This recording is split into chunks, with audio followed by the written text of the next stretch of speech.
Arif selalu bilang, aroma kesuksesan itu wangi parfum impor yang menyengat di lobi bank tempatnya bekerja. Namun, bagi Sari, aroma kehidupan adalah bau kencur dan bawang putih yang mengepul dari wajan besar di teras rumah kontrakan mereka.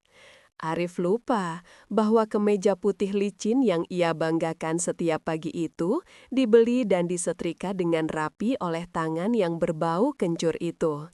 Tangan yang ia sembunyikan, tangan yang ia anggap memalukan. Pagi di kawasan Antapani, Bandung selalu sibuk. Suara klakson angkot bersahutan dengan teriakan tukang sayur.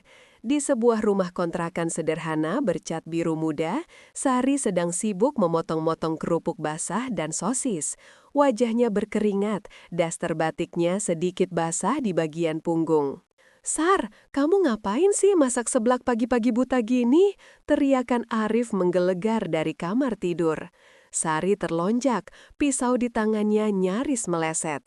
Dia buru-buru mencuci tangan dan berlari ke kamar. Di sana, Arif sedang berdiri di depan cermin, wajahnya merah padam sambil memegang kemeja putih kerjanya. "Kenapa, Mas?" tanya Sari lembut. "Cium nih, cium." Arif menyodorkan lengan kemejanya ke hidung Sari. "Bau kencur, bau bawang. Kamu kalau masak nutup pintu dapur dong. Ini kemeja mau aku pakai meeting sama nasabah prioritas. Kalau aku bau bumbu seblak, turun harga diriku." Sari menunduk. "Maaf Mas, tadi Sari udah tutup pintu, tapi mungkin asapnya masuk lewat ventilasi. Sari cucikan lagi ya, masih keburu kalau pakai pengering." "Gak usah, telat." Arif melempar kemeja itu ke wajah Sari. "Dasar udik, udah dibilangin, berhenti jualan seblak ginian. Untungnya gak seberapa, baunya nempel seisi rumah. Malu aku sama tetangga, istrinya pegawai bank kok jualan makanan pinggiran." Sari menunduk. "Maaf Mas, tadi Sari udah tutup pintu, tapi mungkin asapnya masuk lewat ventilasi. Sari cucikan lagi ya, masih keburu kalau pakai pengering." "Gak usah, telat." Arif melempar kemeja itu ke wajah Sari. "Dasar udik, udah dibilangin, berhenti jualan seblak ginian. Untungnya gak seberapa, baunya nempel seisi rumah. Malu aku sama tetangga, istrinya pegawai bank kok jualan makanan pinggiran." Sari memungut kemeja itu dengan hati perih. "Mas, hasil jualan seblak ini yang bayar listrik bulan lalu. Yang beli susu Andi juga dari sini. Gaji Mas kan?" "Diam," potong Arif cepat. Ego laki-lakinya tersentil. "Gaji aku itu ditabung, buat masa depan. Kamu aja yang boros. Udah, minggir. Aku mau pakai parfum yang banyak, biar bau miskinnya hilang." Arif menyemprotkan parfum refill aroma woody sebanyak mungkin, sampai Sari terbatuk-batuk. Setelah rapi dengan dasi dan jasnya, Arif berangkat kerja tanpa pamit, tanpa mencium tangan istrinya, meninggalkan Sari yang termenung di dapur. Sari menatap wajan besarnya. Arif tidak tahu, suaminya itu tidak pernah mau tahu. Usaha seblak prasmanan Teh Sari yang dia rintis di teras rumah bukan sekedar jualan pinggiran. Sari sudah bermitra dengan ojek online. Setiap hari ratusan notifikasi pesanan masuk. Omset Sari sebulan bisa 3 kali lipat gaji Arif. Tapi Sari diam. Dia menyimpan uangnya untuk kejutan membeli rumah sendiri, agar mereka tidak perlu mengontrak lagi. Siang harinya, saat Sari sedang melayani antrean ojol yang mengular, ponselnya bergetar. Notifikasi dari grup WhatsApp, istri pegawai bank. Seorang anggota grup memposting sebuah undangan digital. Gala dinner dan apresiasi karyawan. Lokasi, Grand Ballroom Hotel Trans Luxury Bandung. Dress code, formal dan glamour. Undangan berlaku untuk karyawan dan pasangan, suami istri. Mata Sari berbinar. Arif pernah menyinggung soal makan malam kantor ini, tapi dia bilang itu acara khusus karyawan, istri dilarang ikut. Mungkin Mas Arif lupa baca detailnya, pikir Sari positif. Malam itu, saat Arif pulang, Sari menyambutnya dengan teh hangat. Arif tampak sibuk mematut diri di cermin, mencoba-coba dasi kupu-kupu yang baru dibelinya. "Mas, lusa acara gala dinner kantor ya?" tanya Sari hati-hati. Arif tersentak, menoleh cepat. Tahu dari mana kamu? Dari grup WA ibu-ibu istri, katanya boleh bawa pasangan. Sari mau ikut dong mas, sekali-kali Sari pengen lihat tempat kerja mas, pengen dandan cantik. Wajah Arif berubah tegang, lalu meremehkan. Dia tertawa kecil, tawa yang menyakitkan. Kamu ikut gala dinner di Hotel Bintang 5? Arif menggeleng-gelengkan kepala. Sar, sadar diri dong, itu acara berkelas. Istri-istri temanku itu sosialita, dokter, wanita karir. Mereka wangi, ngobrolnya nyambung soal ekonomi, lifestyle. Lah kamu, nanti kalau ditanya kegiatannya apa, kamu mau jawab apa? Saya tukang ngaduk kerupuk, bikin malu aku aja. Tapi mas, Sari bisa beli gaun, Sari bisa ke salon, Sari nggak akan bikin malu. Sari memohon, matanya berkaca-kaca. Nggak bisa, bentak Arif. Tiket pasangannya udah habis. Lagian aku udah bilang ke bos kalau istriku lagi sakit di kampung. Jadi aku datang sendiri. Udah, jangan banyak tanya. Mending kamu urusin tuh pesanan sebelakmu yang bau itu. Sari terdiam, hatinya hancur, bukan karena tidak diajak, tapi karena kebohongan Arif. Sakit di kampung. Malam itu, saat Arif tertidur, ponselnya menyala di atas nakas. Sari yang biasanya tidak pernah mengecek, kali ini digerakkan oleh firasat buruk. Dia membuka ponsel itu, dia tahu polanya. Di aplikasi WhatsApp, ada chat teratas dengan nama kontak Bella Teller Cantik. Bella, Mas Arif, besok jadi jemput aku kan buat gala dinner? Gaunku warna merah marun loh, cocokin dasi kamu ya. Pasti dong sayang, nggak sabar mau gandeng kamu, biar semua orang lihat pasangan serasiku itu kamu, bukan si bau bawang di rumah. Air mata Sari menetes ke layar ponsel. Jadi itu alasannya, bukan karena tiket habis, tapi karena Arif ingin membawa wanita lain. Dia ingin memamerkan Bella, rekan kerjanya yang memang cantik dan modis, sebagai pasangannya. Sari meletakkan ponsel itu kembali. Dia menatap wajah suaminya yang tertidur pulas. Rasa sakit di dadanya perlahan berubah menjadi dingin. "Kamu malu punya istri penjual seblak, Mas?" bisik Sari dalam gelap. "Baik, kalau begitu aku akan pastikan kamu kenyang memakan gengsimu sendiri." Hari H acara gala dinner tiba. Arif sudah bersiap sejak sore. Dia memakai setelan jas hitam yang disewa mahal, rambutnya dipomade klimis. Dia tampak gagah, harus diakui. Tapi di mata Sari, kegagahan itu kini terlihat palsu. "Aku berangkat ya, mungkin pulang pagi, ada after party," kata Arif sambil menyemprotkan parfum. "Iya mas, hati-hati, semoga makanannya enak," jawab Sari datar, tidak lagi memohon untuk ikut. Dia sedang sibuk mengepak ratusan cup seblak instan pesanan distributor. Arif pergi dengan taksi online. Sari menghela napas panjang. Dia masuk ke kamarnya, membuka lemari besinya. Di sana, tersimpan buku tabungan, sertifikat deposito, dan BPKB mobil Innova baru yang dia beli tunai minggu lalu, tapi masih dititipkan di garasi rumah orang tuanya agar Arif tidak tahu. "Sudah waktunya," gumam Sari. Pukul 19 WIB, ponsel Sari berdering, telepon dari nomor tak dikenal. "Halo, selamat malam. Apa benar ini dengan Ibu Sari, pemilik seblak prasmanan Nyonya Sari yang viral itu?" Suara seorang pria terdengar panik namun sopan di ujung telepon. "Iya, benar Pak. Ada yang bisa dibantu?" "Saya Pak Burhan Bu, gimana bilangnya ya? Saya kepala cabang utama Bank X, bank tempat Arif bekerja. Saya dapat kontak Ibu dari istri saya yang pelanggan setia Ibu." Sari tertegun, kepala cabang suaminya. "Iya Pak Burhan, ada apa ya Pak?" "Begini Bu, ini darurat. Kami sedang mengadakan gala dinner di Hotel Trans. Catering utama kami yang menyajikan menu western mendadak membatalkan sepihak karena dapur mereka kebakaran sore tadi. Tamu-tamu VIP dan direksi dari Jakarta sudah datang. Mereka kelaparan dan minta makanan yang khas Bandung tapi tetap layak saji." Pak Burhan menarik napas. Istri saya bilang seblak ibu rasanya premium dan kemasannya bagus. Bisa tidak ibu kirimkan 300 porsi seblak prasmanan gourmet dan bakso aci tulang rangu ke ballroom sekarang juga? Harga berapa saja saya bayar cash. Tolong selamatkan acara kami, Bu. Sari terdiam sejenak. Ini takdir. Tuhan sedang membuka jalan dengan cara yang lucu.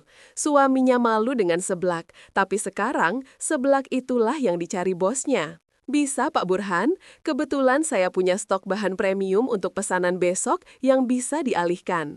Saya dan tim akan sampai di sana dalam 45 menit.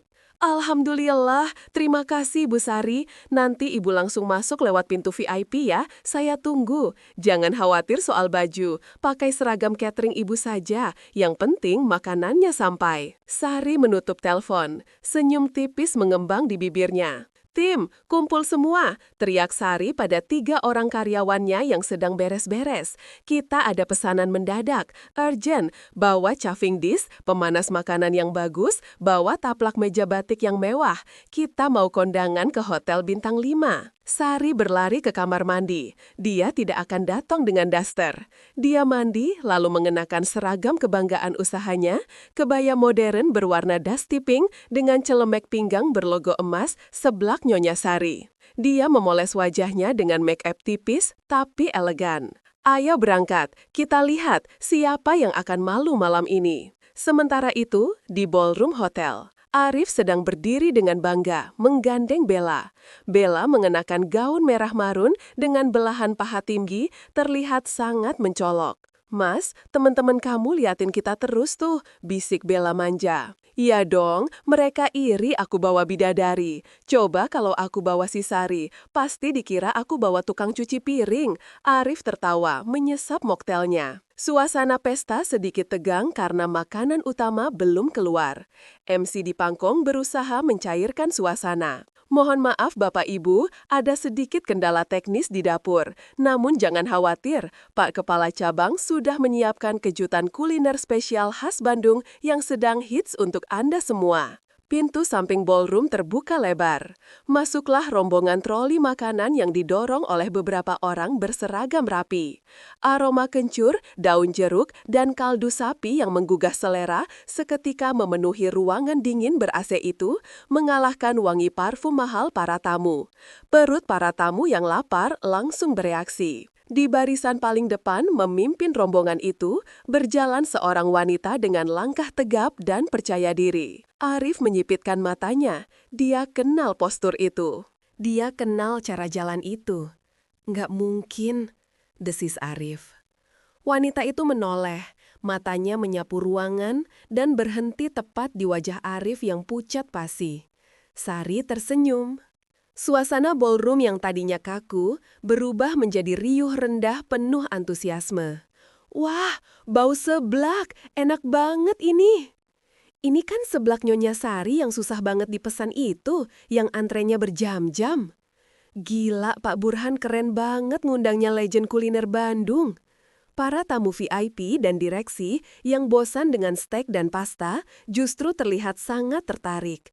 Mereka mengerumuni meja prasmanan yang ditata dengan cepat dan profesional oleh tim Sari. Panci-panci stainless steel mengkilap dibuka, menampilkan kerupuk warna-warni yang kenyal, ceker lunak, batagor kering, dan kuah merah merona yang menggoda. Pak Burhan, sang kepala cabang, berlari kecil menghampiri Sari. Bu Sari, Masya Allah, penyelamat saya. Terima kasih sudah datang secepat ini. Pak Burhan menyalami Sari dengan hormat, disaksikan ratusan pasang mata. Sama-sama Pak Burhan, suatu kehormatan bisa melayani Bapak dan tamu-tamu. Jawab Sari dengan suara tenang dan berwibawa. Bahasa tubuhnya luas, tidak canggung sedikit pun berada di tengah kemewahan. Di sudut ruangan, Arif mematung. Gelas di tangannya nyaris jatuh. Bella menyenggol lengannya. Mas, itu istri kamu kan? Katanya dia sakit di kampung, katanya dia kumuh. Kok dia disalamin sama Pak Bos? Tanya Bella bingung dan curiga. Arif berkeringat dingin. Itu mungkin dia nekat nyusul. Pak Burhan mengambil mikrofon. Bapak Ibu sekalian, mari kita nikmati hidangan spesial dari UMKM Kebanggaan Bandung, Seblak Nyonya Sari. Dan beri tepuk tangan untuk pemiliknya, Ibu Sari, yang ternyata, tunggu sebentar. Pak Burhan menatap Sari, lalu menatap ke arah kerumunan karyawan. Matanya menangkap sosok Arif. Loh, Bu Sari ini, kalau saya tidak salah ingat data karyawan, ibu ini istrinya Arif kan? Arif bagian admin. Pak Burhan menunjuk Arif. Semua mata, termasuk lampu sorot panggung, kini mengarah ke Arif dan Bella. Sari tersenyum manis pada Pak Burhan. Betul Pak, saya istri sah Arif. Wah, Arif, sini maju, panggil Pak Burhan antusias. Kamu kok nggak bilang istrimu pengusaha sukses? Tadi kamu bilang istrimu sakit di kampung, terus itu wanita di sebelahmu siapa? Keheningan melanda ruangan, musik berhenti. Arif maju dengan kaki gemetar, wajahnya pucat seperti mayat. Dia terjebak. Ini Bella, Pak, rekan kerja, jawab Arif tergagap. Rekan kerja kok gandengan mesra begitu dari tadi? Celetuk salah satu istri direksi yang duduk di depan. Saya kira istrinya, ternyata bawa gandengan lain, padahal istri sahnya hebat begini. Bisik-bisik mulai terdengar. Tatapan kagum pada Sari berubah menjadi tatapan jijik pada Arif dan Bella. Sari mengambil alih momen itu. Dia tidak marah-marah, dia tidak menjambak Bella. Dia hanya berjalan mendekati Arif dengan membawa semangkuk seblak spesial. Mas Arif, kata Sari lembut namun suaranya terdengar jelas karena keheningan ruangan. Ini seblak yang tadi pagi kamu hina bau. Kamu bilang aku bikin malu kalau ikut ke sini. Kamu bilang aku nggak selevel sama teman-temanmu yang wangi. Sari menoleh ke arah para direksi. Maaf Bapak Ibu, suami saya memang sedikit pemalu. Dia malu mengakui kalau istrinya penjual seblak. Makanya dia terpaksa berbohong bilang saya sakit dan mungkin mengajak Mbak Billa untuk menemani agar terlihat lebih berkelas. Mas Arif, Bella langsung melepaskan tangan Arif. Wajahnya merah padam karena malu. Kamu bilang istrimu itu cuma beban. Kamu bilang kamu yang biayain semuanya. Ternyata istrimu bos catering. Kamu bohongin aku. Bella merasa tertipu. Dia mau jalan dengan Arif karena mengira Arif kaya dan istrinya tidak berguna. Ternyata Arif hanya karyawan biasa yang numpang hidup pada istri yang dia hina. Bella langsung lari meninggalkan Arif di tengah panggung, menutupi wajahnya karena malu. Arif berdiri sendirian, hancur. Mas, lanjut Sari, kemeja yang kamu pakai itu, jas yang kamu sewa itu, dibayar pakai uang hasil seblak ini. Parfum yang kamu semprotkan untuk menutupi bau kemiskinan istri kamu juga dibeli dari uang seblak. Sari meletakkan mangkuk itu di tangan Arif yang gemetar. Makanlah mas, biar kamu sadar rasa gengsi itu tidak mengenyangkan. Yang mengenyangkan itu kerja keras. Sari berbalik badan kembali ke meja prasmanan untuk melayani direktur utama yang sudah mengantri dengan piring. Silahkan Pak, mau level pedas berapa?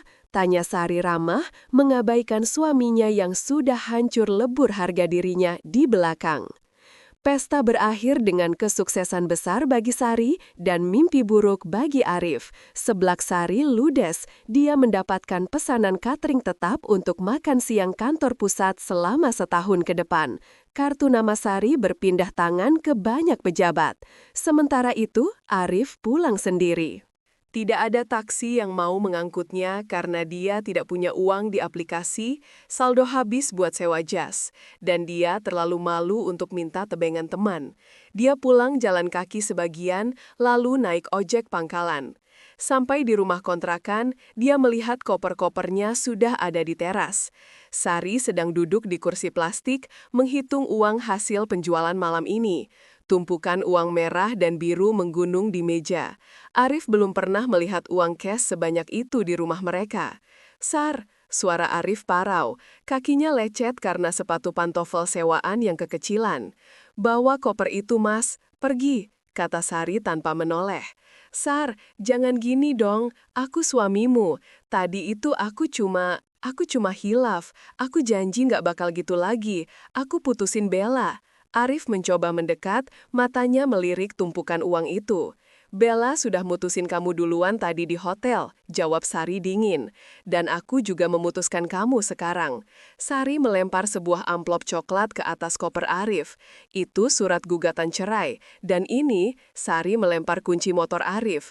"Motor ini sudah lunas cicilannya. Aku yang lunasi kemarin. Bawa aja. Anggap aja pesangon dari tukang seblak yang kamu hina."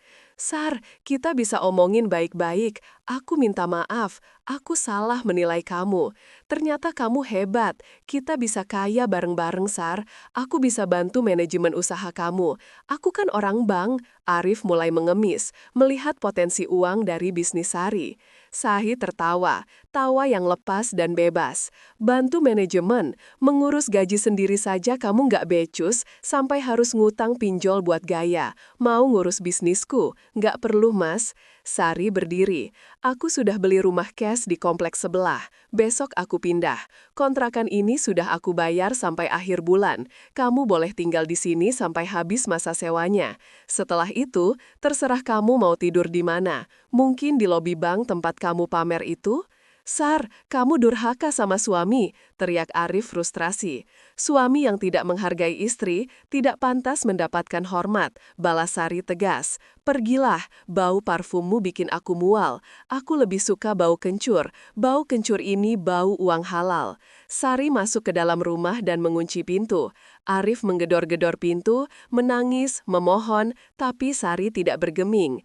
Dia memutar musik dangdut koplo kesukaannya keras-keras, merayakan kebebasannya. 3 bulan kemudian, Arif dipecat dari bank. Berita di gala dinner itu menyebar, ditambah performa kerjanya yang buruk karena depresi ditinggal istri. Bella, si pelakor, pindah cabang keluar pulau karena malu jadi bahan gosip, dan tentu saja dia memblokir semua kontak Arif. Arif kini bekerja serabutan, kadang jadi calo tiket, kadang jadi sales door-to-door. Di sebuah ruko mewah 2 lantai di Jalan Utama Antapani, terpampang papan nama besar neon box, seblak prasmanan Nyonya Sari. Restoran itu penuh sesak, mobil-mobil mewah parkir di depannya.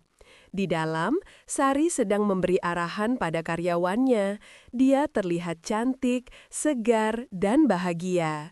Tidak ada lagi daster basah keringat. Dia mengenakan baju kerja yang modis. Di sudut kaca jendela restoran, seorang pria dengan pakaian lusuh mengintip. Itu Arif. Perutnya lapar. Dia melihat mantan istrinya tertawa bahagia di dalam. Dia meraba saku celananya. Hanya ada uang receh Rp5.000. Cukup untuk beli kerupuk, tapi tidak cukup untuk membeli kembali harga diri dan berlian yang sudah dia buang ke tempat sampah. Sari melihat Arif dari balik kaca. Dia tidak membuang muka. Dia menatapnya sebentar, lalu tersenyum tipis dan menutup tirai jendela. Menutup masa lalunya rapat-rapat. Arif berjalan pergi, ditemani rasa lapar dan penyesalan yang rasanya jauh lebih pedas daripada seblak level 5.